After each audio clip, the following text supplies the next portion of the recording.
जिंदगी कई बार ऐसे मोड़ पर लाकर खड़ा कर देती है जहां से सारे रास्ते ही बंद नजर आते हैं। ऐसा लगता है जैसे हम फंस गए हों। समझ ही नहीं आता आखिर करें तो क्या करें। ना कोई हमारे दर्द को समझता है और ना किसी को हमारी परवाह होती है। जिनसे साथ देने की उम्मीद होती है वही लोग सबसे पहले हमारा साथ छोड़ देते हैं। समझ ही नहीं आता कि हमने ऐसी कौन सी गलती की है जो जिंदगी हमें इतना रुला रही है। जिंदगी के इम्तिहान देते देते थक चुके हैं हम चाह के भी दुखों से छूट नहीं पाते हैं। अपनी पूरी ताकत, अपनी पूरी बुद्धि लगाने के बाद भी हमें हमारी परेशानियों का हल नहीं मिलता। याद रखना एक बात, और कोई आपका साथ दे या ना दे, पर वो परमात्मा हमेशा आपके हर सुख दुख में आपके साथ खड़ा रहता है। चाहे सब आपको अकेला छोड़कर चले जाए, पर वो आपको कभी अकेला नहीं छोड़ सकता। एक बार अकबर ने बीरबल से पूछा, बताओ वो ईश्वर बड़ा है या मैं बड़ा हूं? तो बीरबल ने बोला, महाराज आप ही बड़े हो। तो अकबर ने बोला, बीरबल मैंने सुना था तुम बहुत चतुर हो, पर चापलूसी की भी हद होती है। तुम मुझे ईश्वर से भी बड़ा बता रहे हो। तो बीरबल ने बोला, महाराज एक शक्ति आपके पास ऐसी है जो ईश्वर के पास भी नहीं है। अकबर ने पूछा, वो कौन सी शक्ति है? तो बीरबल ने कहा, यदि आप किसी से नाराज हो जाए, किसी से क्रोधित हो जाए, तो उसे आप सजा दे सकते हैं, अपने राज्य से बाहर निकाल सकते हैं। लेकिन वो ईश्वर, वो परमात्मा यदि किसी से नाराज भी हो जाए तो वो उसको अपने राज्य से निकाल ही नहीं सकते, क्योंकि पूरी सृष्टि उस परमात्मा की बनाई हुई है। इसलिए चाहे हमसे लाख हजार गलतियां हो जाए, लेकिन वो परमात्मा कभी हमारा साथ नहीं छोड़ता। मैं रोज गुनाह करता हूं, वो रोज बख्श देता है। मैं आदत से मजबूर हूं और वो रहमत से मशहूर है। तभी उस परमात्मा को परम दयालु कहा जाता है, परम पिता कहा जाता है। ये दुनिया और लोग तो ऐसे हैं, जब आप उनके लिए कुछ करोगे तभी वो आपके लिए कुछ करेंगे। लेकिन वो परमात्मा, आप उसके लिए कुछ करो चाहे ना करो, बस सच्चे दिल से विश्वास रख के उन्हें पुकारो, वो हमेशा आके आपका हाथ थाम लेंगे। दुख दर्द की खाकर ठोकरें, तेरे दर का पता हम पा गए, दुनिया से घबरा गए, इसीलिए तेरे पास आ गए। ये दुनिया उम्मीद तोड़ सकती है, लेकिन दुनिया बनाने वाला आपकी उम्मीद कभी नहीं तोड़ता। हे ईश्वर, तेरी कृपा ने मेरे हर दुख को टाल रखा है। अरे मैं तो मिट ही जाता कभी का, वो तो एक तू है जिसने मुझे संभाल रखा है। एक व्यक्ति ईश्वर से रोज प्रार्थना किया करता था। एक दिन उसने परमात्मा से कहा कि मुझ पर ऐसी कृपा करते कि जिंदगी में कोई भी मुश्किल आए, कोई भी दुख आए, कोई भी तकलीफ आए, आप हमेशा मेरा साथ देना। तो उस दिन ईश्वर ने उस व्यक्ति से कहा कि मैं तो हमेशा सबके दुखों में सबके साथ होता हूं। तो उस व्यक्ति ने ईश्वर से पूछा कि मुझे कैसे पता चलेगा कि आप हर दुख में मेरे साथ चलते हैं?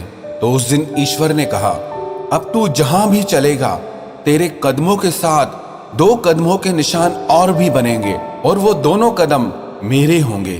वो व्यक्ति बहुत खुश हो गया कि अब दुख की हर घड़ी में परमात्मा मुझे संभाल लेंगे। लेकिन थोड़े दिनों के बाद उसने गौर किया, जब सब कुछ ठीक होता है, जिंदगी में सुखों की घड़ियां होती है, तो 4 पैरों के निशान बनते हैं।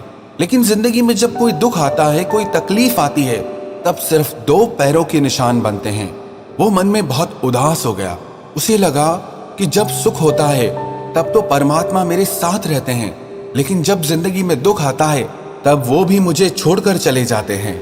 उस दिन उसने प्रार्थना में परमात्मा से शिकायत की कि मैंने सुना था कि दुख के समय पे दुनिया साथ छोड़ देती है, लेकिन ईश्वर आपका साथ कभी नहीं छोड़ता।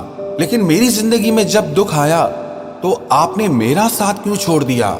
जब मेरी जिंदगी में सुख होता है तो 4 कदमों के निशान बनते हैं, लेकिन जब कोई दुख आता है तो सिर्फ 2 कदमों के निशान बनते हैं।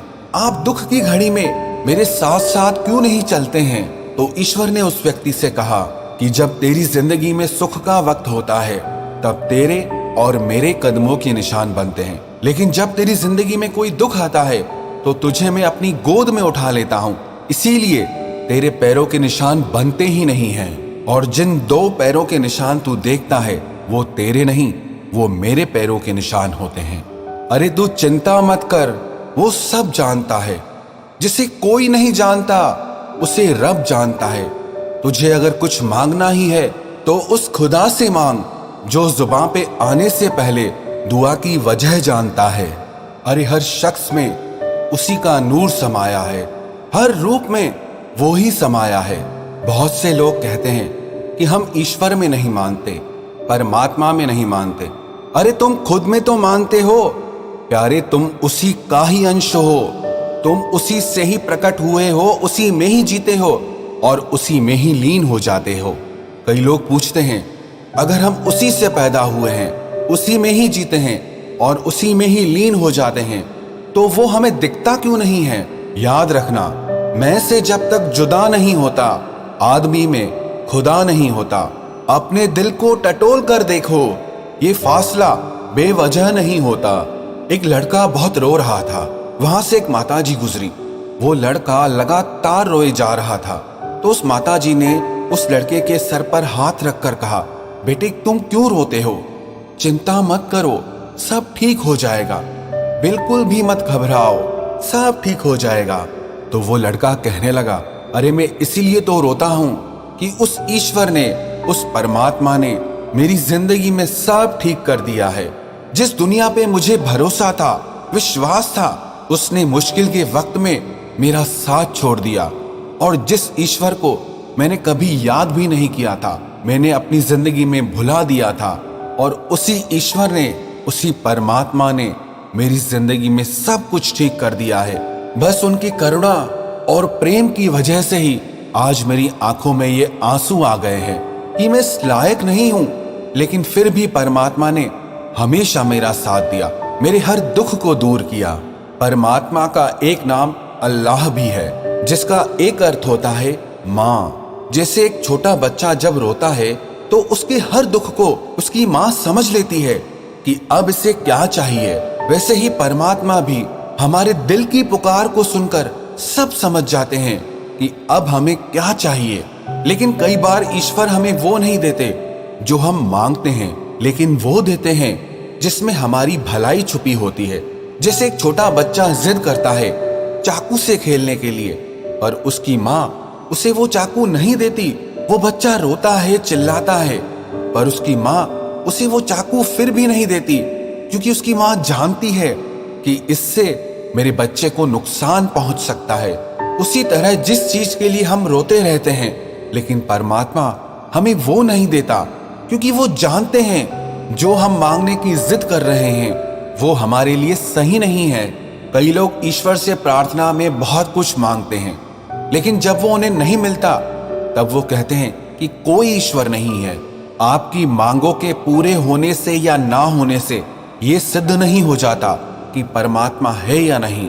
आप सांस ले रहे हैं, आप जी रहे हैं, आपको ये खूबसूरत जिंदगी मिली है, इसी से ही प्रमाणित हो जाता है कि वो ईश्वर हमेशा आपके साथ है। अरे हम में तो इतनी भी ताकत नहीं कि अपनी सांस भी खुद ले सके। वो तो ईश्वर ने ऐसी व्यवस्था कर दी है कि हमारी सांसें अपने आप चलती है। सिर्फ सांस लेने का एक छोटा सा काम अगर हमारे ऊपर आ जाए तो हमारी जिंदगी खतरे में पड़ जाए, हम एक दिन भी जिंदा नहीं रह सकेंगे। ये तो कृपा है उस परमपिता परमात्मा की कि उसने हमारी जिंदगी के लिए सारी व्यवस्थाएं कर दी है। और मैंने हमेशा एक चीज देखी है, जो लोग ईश्वर में विश्वास रखते हैं वो स्वयं में भी विश्वास रखते हैं। जिससे ईश्वर में, परमात्मा में विश्वास होता है, वो बड़े से बड़े संकट के समय में भी, दुख के समय में भी घबराता नहीं है। बड़े से बड़ा दुख भी उसके हौसले को नहीं तोड़ पाता, उसके विश्वास को नहीं तोड़ पाता। इसीलिए जब दुनिया आपका साथ छोड़ दे तो एक बार सच्चे दिल से उस परमात्मा को पुकारना, यकीन मानना वो तुम्हारा हाथ थामने के लिए जरूर आएंगे। तुम्हारे हर दुख से, हर परेशानी से तुम्हें जरूर बाहर निकालेंगे। अरे जो दुनिया के बनते हैं वो बिखर जाते हैं, और जो उस परमपिता परमात्मा से जुड़ते हैं वो तो निखर जाते हैं। वो तैरते तैरते भी डूब गए जिन्हें खुद पर गुमान था, और वो डूबते डूबते भी तर गए जिन पर तू मेहरबान था।